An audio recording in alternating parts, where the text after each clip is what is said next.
I'm Samantha Yammine. I'm a neuroscientist by training and a science creator across social media platforms. For reference, you can find me on Instagram and TikTok as @science.sam or Hey Science Sam to find me on Twitter and Facebook. I want to share with you today some of the things that I didn't really think about when I started off as a creator, and I hope that that can help frame a larger discussion for us about how we view and value creators.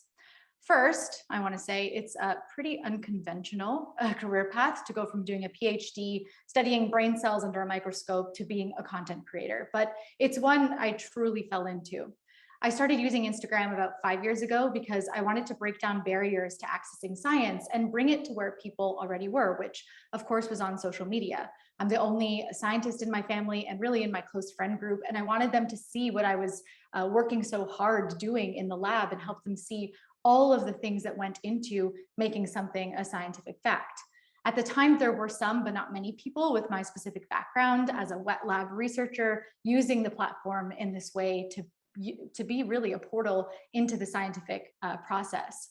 So while I started it for fun, it ended up being really amazing to see what a cool gap I could fill and see how excited people got, what an impact I could have, particularly in dispelling myths in real time as they were proliferating on the platform. To put science in the exact same newsfeed where the myth and misinformation was really exciting.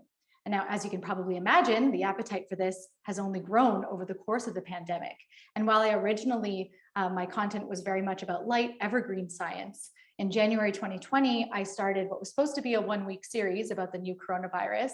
And I think we can all agree it's been the longest week ever. But the reason I haven't gone back to what I used to do is because there's still a huge need. There are still lots of people very interested, and to be able to connect with people in that way is really important.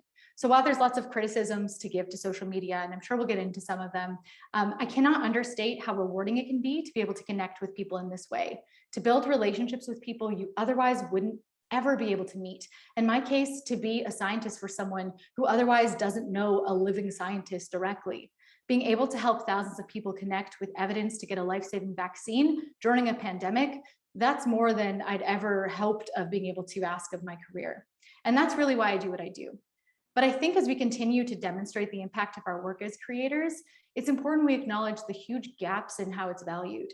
Contrary to popular belief, a blue check on social media does not mean you get paid by the platform to create content. While all the platforms are making incremental steps to try to move towards direct creator compensation, content creation is a full-time job, but it doesn't automatically pay like one. So we got to get creative again on how we get paid. For me, it's a lot of consulting work that just adds to my workload, and burnout is a real issue. So it puts a major constraint on what we can do and what we can create on the platform. And there's always this tension between, I got to put out content, but also I need to pay rent and all this stuff. The way some creators focus their work so they can get paid while prioritizing content creation is through brand partnerships, where you post about specific products and you get paid to do that. And when done well, they can be really great. And a lot of people are very successful doing that. But for a lot of us, definitely me as a scientist, many activists, for example, this doesn't really work out. There's a tension and there's a trust with our audience, and they don't want to see us doing certain partnerships. And so you're very, very limited. And that doesn't always work out. That's not something I've done a few, but not very many. And often in my niche, since it's a very unique kind of niche, I'm the first creator a brand has worked with, and there's just so much that goes into making that partnership happen. It's not entirely sustainable. And I'm not sure how sustainable it is for other creators. A common alternative to the relying on brand sponsorships is creating some exclusive content with via a creator community like Patreon. I think those can be great. But again, what about creators like me, where our mission is to make science accessible or to make some sort of educational thing accessible? Putting it behind a paywall doesn't really jive with that mission. And so that's not something I've been able to really tap into yet either. So we're left with merch, really, which I guess I hope to be able to do soon, but I don't know when, and also why. Why is having to create merch, which is like not at all what I'm an expert in, what I have to do to support what I love to do and what I know is valuable. So don't get me wrong, I know we have to figure out a business model that works if we want to be entrepreneurs, but creators have established demand and generated value, and we just don't have the ecosystem behind us that's keeping up. With every big event, like when activists step up and create huge grassroots movements, or literally we're in a pandemic and my peers and I have stepped up as science communicators, I keep thinking the tide will turn and we'll finally find a way to support what we do. but we haven't yet. And I think that's very telling.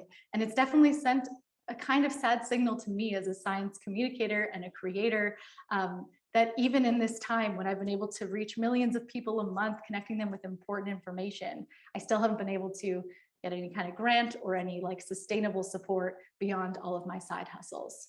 So this is true also for many other creators in Canada, creating content in other spaces from arts and culture, food, entertainment, fashion. We've brought many forms of value through education, entertainment, whatever category. And my question is, what's next? How do we keep it up? I'm excited to chat with others in this space on solutions to figure out who can change things finally and how, so that Canadian creators that bring enormous value in unique and important ways can start to actually be valued. Thank you.